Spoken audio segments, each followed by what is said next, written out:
Perubahan mendadak itu datang begitu cepat. Meski Yao Lao berada tepat di sisi Xiao Yan, ia tak sempat bereaksi. Baru ketika seberkas cahaya menembus di antara alis Xiao Yan, barulah ia tersadar. Ekspresinya langsung berubah drastis. Cailin dan Xiao Yixian menyusul bereaksi setelah Yao Lao. Wajah cantik mereka seketika memucat. Peta kuno itu terlalu misterius, tak seorang pun tahu apakah benda itu membawa berkah atau malapetaka. Sebagai orang yang langsung terkena dampaknya, Xiao Yan jelas terkejut saat cahaya asing itu menembus alisnya.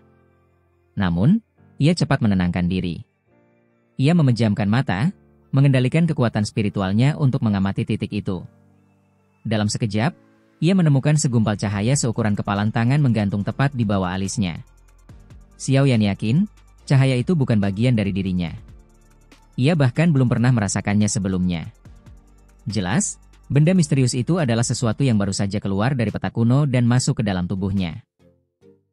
Jiwanya menatap gugusan cahaya putih itu. Cahaya itu hanya melayang diam tanpa reaksi apapun, justru membuat hati Xiao Yan diliputi rasa dingin. Hal yang tak dikenal selalu mengundang rasa takut, terlebih jika muncul langsung di dalam benak seseorang. Xiao Yan mengutuk dalam hati. Ia menarik napas panjang berulang kali, menenangkan dirinya sebelum perlahan mendekati cahaya itu dengan kekuatan spiritualnya. Namun, saat ia mencoba melingkupi cahaya tersebut, tiba-tiba sinar putih itu meledak dan menyambar jiwanya bagai kilatan petir. Xiao Yan terkejut, tapi ia tetap tenang. Ia segera membentuk perisai spiritual yang kuat di hadapannya. Sayang, cahaya itu menembus pertahanannya dengan mudah dan langsung masuk ke dalam jiwanya.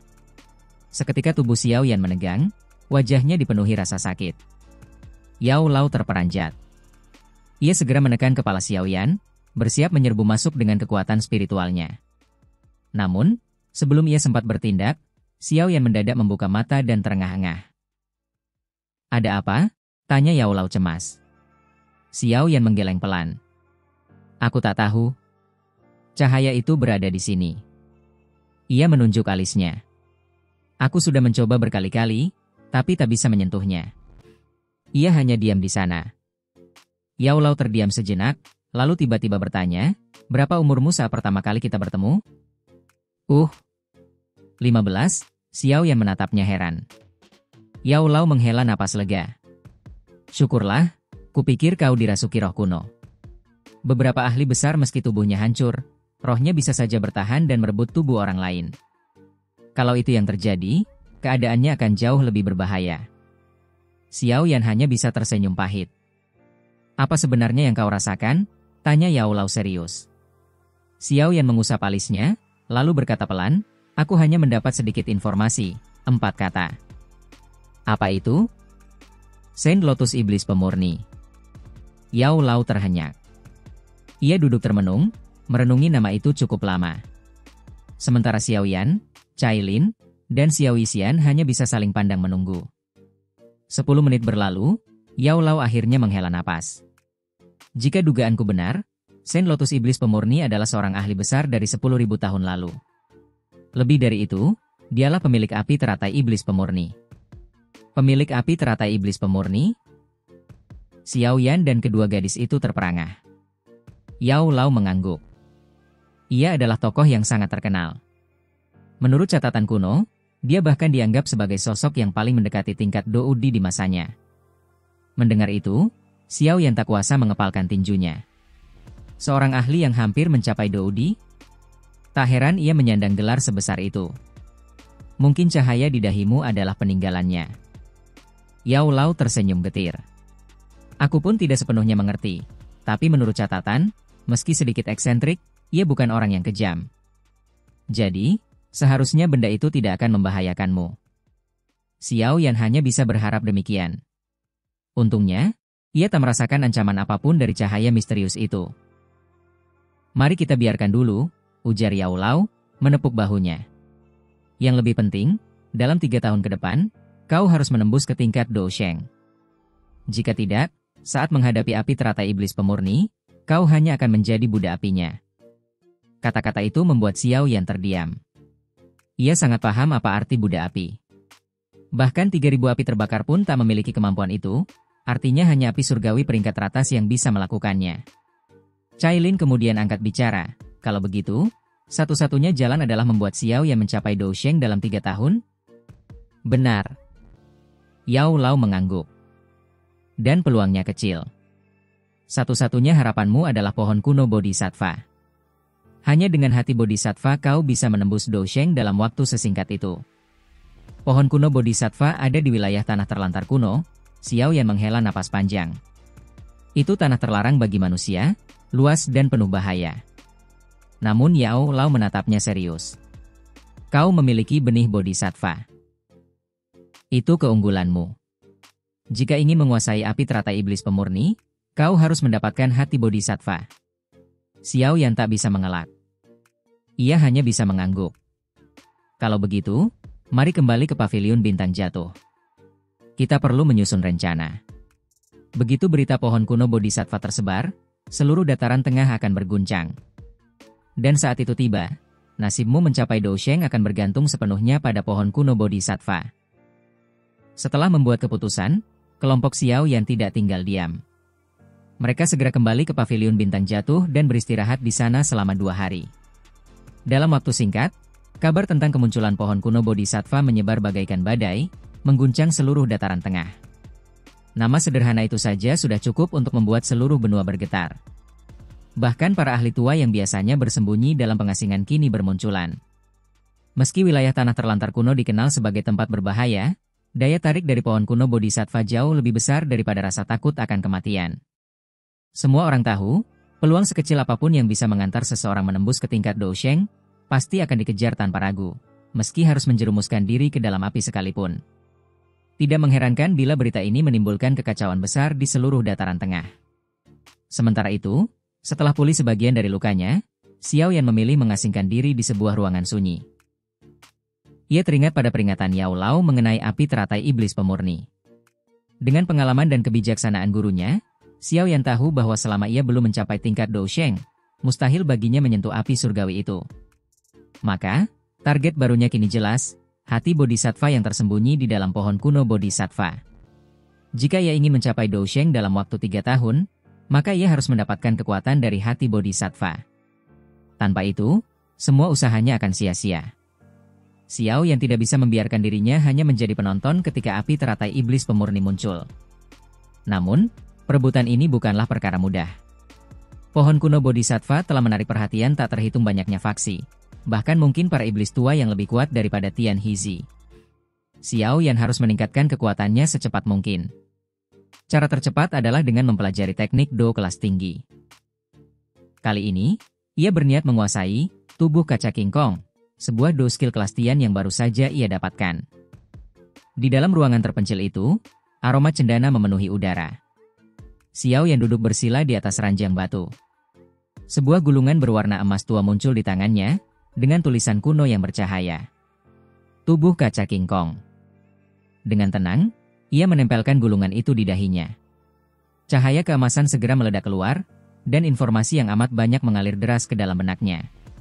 Do skill tingkat rendah kelas Tian, tubuh kaca King Kong. Teknik ini membuat tubuh penggunanya berubah menjadi keras bak logam. Mustahil ditembus senjata atau do-ki apapun. Bila telah dikuasai sempurna, tubuh akan menjelma raksasa emas setinggi 99 kaki, dengan kekuatan yang mampu menghancurkan langit dan membelah bumi. Xiao Yan tertegun. Do skill ini benar-benar luar biasa. Namun, untuk menguasainya, do-ki harus dilebur bersama tulang, darah, dan daging dengan metode yang sangat keras. Tanpa tubuh yang tangguh, seseorang bisa hancur di percobaan pertama. Untungnya, tubuh Xiao yang telah berkali-kali ditempa oleh pusaka dan api surgawi. Meski belum bisa disebut tak terkalahkan, setidaknya ia mampu menahan beban pelatihan ini. Ia mengembuskan napas panjang, lalu menutup mata. Cahaya keemasan segera melesat keluar dari tubuhnya. Dalam hitungan detik, tubuh Xiao yang membengkak 2 kali lipat, kulitnya berubah menjadi emas gelap. Suara kerak-kerak tulang berderak nyaring. Namun, tidak lama kemudian tubuhnya melemah, cahaya meredup, dan ia kembali ke ukuran semula. Xiao Yan membuka mata dan menyemburkan darah segar. Kulit wajahnya pucat, ekspresinya masam. Gulungan itu sama sekali tidak menyebutkan bahwa rasa sakitnya akan separah ini. Rasanya seolah-olah kulitnya terkoyak, otot robek, tulang remuk berkeping-keping. Ia hanya bisa mendesah pelan.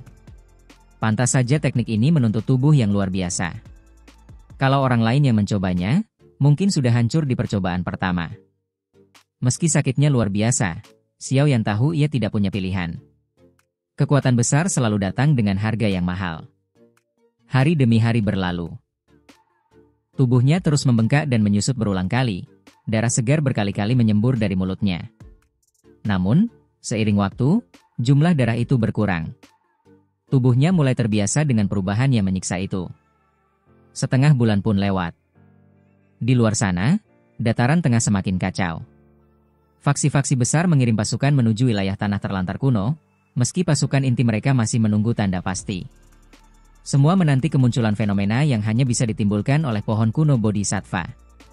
5 hari kemudian, saat sinar matahari pertama menyinari langit timur laut, sebuah aura jernih melintasi seluruh dataran tengah.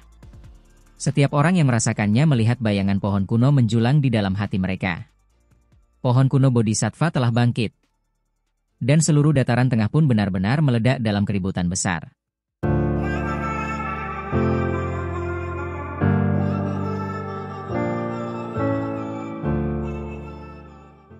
Di bagian terdalam paviliun bintang jatuh terdapat sejumlah ruangan sunyi yang dibangun khusus untuk para tetua. Hanya mereka yang memenuhi syarat saja yang boleh berlatih di sana, sebab energi yang terkandung di dalamnya merupakan yang terpadat di seluruh alam bintang. Biasanya, para tetua kerap berkumpul di tempat itu, berlatih atau saling bertukar jurus. Hari itu pun sama, suasana damai terasa di sekitar lapangan terbuka di luar ruangan, para tetua bercengkerama sambil berdiri dengan santai. Namun, kedamaian itu seketika hancur. Boom! Ledakan menggelegar memecah keheningan. Seketika, semua tatapan terarah ke sebuah ruangan sunyi tak jauh dari sana. Cahaya emas samar-samar berkilau dari dalam reruntuhan. Ini, gumam para tetua dengan ekspresi terkejut. Ledakan kedua yang lebih dahsyat kembali mengguncang. Ruangan kokoh itu hancur berkeping-keping, lalu dari dalamnya bangkit sesosok raksasa emas setinggi 70 kaki. Dengan langkah berat yang mengguncang tanah, makhluk itu keluar dari reruntuhan dan meraung ke langit. Suara raungannya meledak seperti badai sonik, menyapu setiap sudut alam bintang.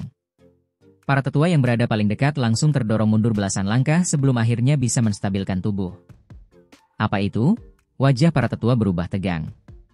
Aura mengerikan menyelimuti tubuh raksasa emas tersebut. Hanya dengan sekali ayunan tinju, mereka yakin tubuh mereka bisa remuk berkeping-keping. Bahkan para tetua terkuat, yang berada di tingkat Dozun bintang 8 hingga 9, pun merasakan bahaya besar dari makhluk itu. Meskipun demikian, mereka tetap menjaga kewibawaan seorang ahli sejati. Setelah keterkejutan awal, para tetua segera berpencar, membentuk lingkaran samar mengurung raksasa itu. Begitu ia menunjukkan gerakan yang mencurigakan, mereka siap untuk menyerang bersama-sama.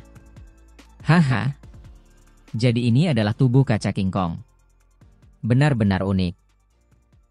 Suara tawa terdengar dari kejauhan. Beberapa sosok melesat cepat ke arah lapangan dan berhenti di udara. Mereka adalah Yao Lao, Cai Lin, dan Xiao Yixian yang datang setelah merasakan guncangan besar barusan.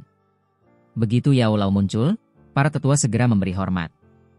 Salah satunya tak tahan untuk bertanya, "Kepala paviliun, makhluk ini siapa?" "Haha, ini Xiao Yan," jawab Yao Lao sambil tersenyum. Keheningan mendadak menyelimuti tempat itu. Para tetua saling pandang dengan ekspresi terkejut. Tak ada yang menyangka bahwa raksasa emas mengerikan ini sebenarnya adalah wujud transformasi Xiao Yan. Di tengah tatapan terbelalak, raksasa emas itu tertawa keras. Tubuhnya bersinar, lalu perlahan menyusut. Dalam hitungan belasan detik, sosok besar itu kembali menjadi tubuh kurus Xiao Yan. Batuk. Meski tidak sampai muntah darah, Xiao Yan tetap terbatuk beberapa kali. Rasa sakit akibat transformasi barusan jelas meninggalkan jejak pada tubuhnya. Sayang sekali, tubuh King Kong Glass milikku baru bisa mencapai 70 kaki. Masih jauh dari puncak 99 kaki, gumamnya dengan sedikit penyesalan. Jangan kecewa. Kalau bukan karena tubuhmu sudah ditempa banyak harta langka dan cairan obat, kau tak akan bisa mencapai tingkat ini meski berlatih setengah tahun, ujar Yao Lao sambil tertawa ringan. Xiao Yan hanya tersenyum kecil. Ia sadar, kemajuannya sudah sangat luar biasa. Jika bisa memperoleh lebih banyak harta alam untuk memperkuat tubuh fisiknya, ia yakin mampu mencapai bentuk puncak 99 kaki. Saat itu, Bahkan Douzun biasa pun bisa ia hancurkan hanya dengan satu pukulan. Matanya berkilat saat merenung. Setelah pelatihan ini, auraku juga meningkat. Wilayah gurun kuno memang berbahaya, tapi di sanalah harta alam sejati berada. Kalau beruntung, aku bisa menembus Douzun bintang 9 dan menguasai sepenuhnya tubuh kaca King Kong sebelum menemukan pohon kuno Bodhisattva. Berita sudah dikonfirmasi. Pohon kuno Bodhisattva benar-benar muncul, kata Yao Lao serius. Jantung Xiao Yan berdebar. Jika berita itu benar, berarti semua faksi besar pasti akan bergerak. Kali ini, kau yang akan memimpin rombongan menuju wilayah gurun kuno. Token geospasial sudah kuberikan. Hancurkan jika menghadapi bahaya yang tak bisa ditangani, aku akan segera menyusul. Yao Lao menepuk bahu Xiao Yan. Tapi ingat, tarikan pohon kuno Bodhisattva terlalu besar. Bahkan klan kuno pun mungkin turun tangan. Mendapatkan hati Bodhisattva tidak akan mudah. Xiao Yan mengangguk mantap. Ia sudah menyiapkan mental untuk menghadapi persaingan ini. Kalau begitu, berangkatlah segera. Kau sudah berlatih setengah bulan, sementara banyak faksi lebih dulu masuk ke gurun kuno, lanjut Yao Lao. Tanpa ragu, Xiao Yan langsung memutuskan untuk berangkat. Ia bergerak cepat, terbang ke arah timur laut bersama 4 orang, Cai Lin, Xiao Yixian, King Lin, dan seorang tetua yang berada di puncak kelas Douzun. Tian Huo Zunze masih dalam retret, jadi tidak ikut. Kekuatan tempur Cai Lin dan Xiao Yixian sudah setara dengan Douzun bintang 8. Jika bekerja sama, mereka bahkan bisa menghadapi ahli di puncak Douzun. King Lin dengan murid bunga ular hijau 3 giok juga membawa kekuatan unik, mampu mengendalikan binatang ajaib berbentuk ular. Formasi ini, meski kecil, sangat tangguh. Perjalanan menuju timur laut dataran tengah memakan waktu 6 hari penuh, bahkan setelah menembus beberapa celah ruang. Sepanjang jalan, mereka melihat banyak kelompok lain yang bergerak ke arah yang sama. Godaan pohon kuno Bodhisattva benar-benar mampu mengguncang seluruh benua. Tujuan mereka adalah kota Wastelan, kota kecil terakhir yang berbatasan langsung dengan wilayah gurun kuno. Biasanya kota itu sepi karena reputasi gurun yang berbahaya, tapi kali ini berbeda. Ramainya para ahli dari berbagai penjuru membuat kota itu hiruk-pikuk. Suara ramai terdengar bahkan dari kejauhan. Xiao Yan dan rombongannya menjadikan kota Wastelan sebagai perhentian pertama. Ia tahu, memasuki gurun kuno tanpa informasi sama saja dengan mencari kematian. Maka, ia meninggalkan kelompoknya untuk mengumpulkan kabar. 2 jam kemudian ia kembali dan bertemu Cai Lin. Bagaimana hasilnya? Tanya Cai Lin ketika melihat wajah serius Xiao Yan. Xiao Yan menghela napas. Menurut informasi yang kudapat, semua kelompok yang masuk sebelumnya telah mati. Bahkan ada beberapa Douzun di antara mereka. Wajah Cai Lin dan yang lain langsung berubah. Semuanya mati, bisik mereka tak percaya. Bahaya wilayah gurun kuno jauh melampaui perkiraan. Apa yang akan kita lakukan? Xiao Yixian bertanya dengan kening berkerut. Kita akan mengikuti di belakang kelompok besar yang masuk besok, jawab Xiao Yan mantap. Tempat itu disebut tanah terlarang manusia bukan tanpa alasan. Kita harus berhati-hati, mengamati situasi, dan tidak gegabah. Satu langkah ceroboh bisa berarti kehancuran seluruh kelompok. Xiao Yan menatap jauh ke arah timur laut. Perjalanan menuju inti gurun kuno baru saja dimulai, dan setiap langkah akan penuh bahaya. Keesokan harinya, suasana di luar Wastelan Town begitu riuh. Ratusan hingga ribuan orang berdesakan, keributan mereka bergema bak gelombang yang menyapu ke segala arah. Di bagian belakang kerumunan, Xiao Yan dan kelompoknya berdiri sambil mengamati pemandangan itu. Melihat lebih dari 1000 ahli berkumpul sekaligus, mereka hanya bisa menggeleng pelan, nyaris kehilangan kata-kata. Ini adalah pertama kalinya mereka menyaksikan pertemuan besar dengan skala sebesar ini. Tak jauh di depan, terbentang hutan kuno yang masih perawan. Pohon-pohon raksasa setinggi ribuan kaki berdiri menjulang, bagaikan penjaga purba yang menutup rapat sinar matahari. Cahaya langit pun nyaris tak mampu menembus kerimbunan itu. Dari luar saja, bagian terdalam hutan terlihat gelap, mencekam, sesekali diwarnai raungan binatang buas yang membuat bulu kuduk merinding. Semua orang ini tergila-gila dengan pohon kuno Bodhisattva sampai-sampai melupakan bahaya, gumam Xiao Yan sambil menggeleng. Wilayah tanah terlantar kuno sejak dulu dikenal sebagai tanah terlarang bagi manusia. Bahkan seorang Douzun tingkat tinggi pun belum tentu bisa keluar hidup-hidup. Namun, Yang hadir di sini sebagian besar hanyalah Dou Zong, bahkan ada yang sebatas Dou Huang. Jika mereka nekat masuk, hampir bisa dipastikan mereka akan mati dan tubuh mereka hanya akan menjadi pupuk bagi hutan kuno ini. Tidak salah, tempat ini memang benar-benar menakutkan, ucap Xiao Yixian lirih. Di hadapan pepohonan raksasa berusia ribuan tahun ini, semua orang terasa kecil, seolah-olah umur manusia tidak ada artinya dibanding panjangnya usia alam purba ini. Tak heran wilayah ini disebut sebagai salah satu tempat tertua di benua. Xiao Yan mengangguk tipis, lalu mengalihkan pandangan. Di antara kerumunan sebesar ini, ia tidak menemukan sosok yang dikenalnya. Saat itu, riuh rendah mulai menyebar di tengah kumpulan besar tersebut. Sepertinya mereka bersiap untuk menerobos masuk. Ribuan orang berlari serempak, tanah bergetar hebat seakan terjadi gempa. Sosok-sosok itu menerjang ke arah hutan kuno, bagai banjir besar yang tak terbendung. Xiao Yan hanya bisa menggeleng melihat kegilaan itu. Ia berbisik pelan, biarkan mereka di depan. Kita masuk setelah sebagian besar orang ini bergerak. Biar mereka yang menanggung resikonya. Xiao Yixian, Cai Lin, dan yang lain hanya tersenyum tipis lalu mengangguk setuju. Mereka menunggu dengan tenang sekitar setengah jam, hingga akhirnya Xiao Yan berdiri. Tatapannya menyapu hutan yang kini tampak kacau karena dijejali manusia. Ia mengibaskan tangannya, ayo berangkat. Semua harus waspada. Begitu kata-kata itu jatuh, Xiao Yan menjejak tanah, tubuhnya berubah menjadi bayangan hitam yang melesat menuju hutan purba. Cai Lin, Xiao Yixian, King Lin, serta yang lainnya segera mengikuti. Begitu mereka memasuki hutan, cahaya seketika meredup. Aroma daun busuk yang menyengat memenuhi udara. Xiao Yan berhenti sejenak, menoleh sekilas pada kelompok-kelompok kecil lain yang tak jauh darinya, namun ia tidak berniat berinteraksi. Jari kakinya menekan dahan, tubuhnya kembali melesat lebih dalam. Kecepatan kelompok Xiao Yan sangat cepat. Dalam waktu kurang dari 10 menit, mereka sudah menembus sejauh 5 km. Sepanjang jalan, meski sesekali muncul binatang buas, semuanya segera diserbu ramai-ramai oleh para ahli yang ada, hingga tak tersisa selain potongan daging. Namun, alih-alih lega, kening Xiao Yan justru berkerut. Tanah terlantar kuno terkenal berbahaya, tapi perjalanan mereka sejauh ini terasa terlalu lancar. Meski ini baru wilayah tepiannya, seharusnya tidak semulus ini. Rasa waspada pun perlahan muncul di hatinya. Ia sengaja memperlambat langkah, membiarkan kelompok besar di depan menjadi semacam umpan. Dengan begitu, jika ada bahaya mendadak, ia dan rombongannya masih sempat bereaksi. Cai Lin dan yang lain segera memahami pikirannya, mereka pun meningkatkan kewaspadaan. Perjalanan makin dalam, suasana makin menegangkan. Tiba-tiba, sepasang sosok berhenti di sebuah pohon besar. Xiao Yixian memicingkan mata, suaranya pelan namun tajam, ada kabut beracun di sekitar sini. Kelompok Xiao Yan terkejut. Racun di wilayah ini memang berbahaya. Bahkan seorang Dou Zun pun bisa tewas bila terlalu banyak menghirupnya. Xiao Yixian segera mengeluarkan pil merah tua dan membagikannya. Ini pil penangkal racun. Cepat telan.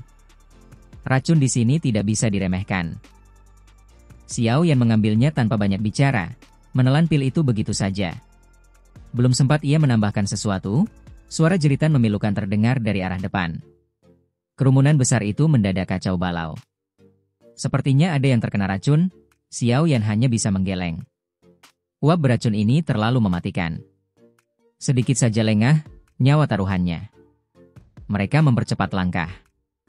Xiao yang tidak berniat menolong orang-orang yang sudah jelas terjebak oleh keserakahan mereka sendiri. Kabut racun semakin pekat, jeritan demi jeritan semakin banyak terdengar. Hingga tiba-tiba, boom! Gelombang Douqi yang sangat kuat meledak tak jauh di depan. Xiao yang segera berhenti, matanya menatap sosok mayat yang tergeletak di tanah. Tubuhnya menghitam seluruhnya, wajahnya penuh ketakutan. Dou Zun, bisik Xiao Yan pelan. Bahkan seorang Dou Zun elit tak mampu bertahan dari racun ini. Xiao Yixian pun segera menyerap sebagian kabut beracun dengan kekuatan racunnya. Namun tubuhnya langsung bergetar hebat, wajahnya berubah pucat. Ada apa? Tanya Xiao Yan dengan nada khawatir. Suara Xiao Yixian lirih namun tegas, ini bukan sekadar racun tapi cacing beracun. Xiao Yan terbelalak.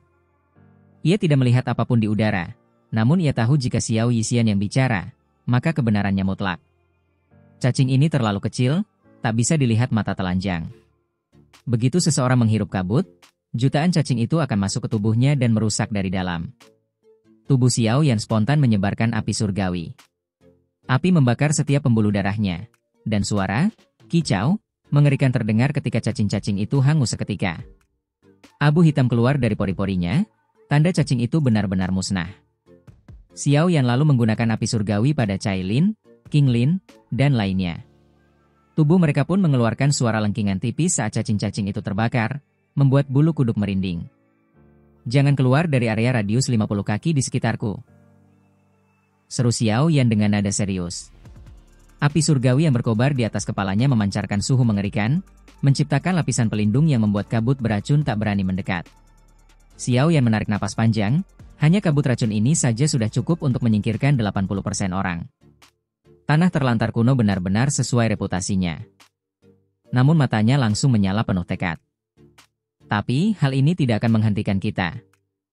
Xiao Yan mengepalkan tangannya, pandangannya menembus jauh ke dalam hutan purba. Ia tahu, beberapa ahli kuat pasti sudah bergerak lebih dulu. Bagaimanapun juga, hati bodhisattva itu harus menjadi miliknya.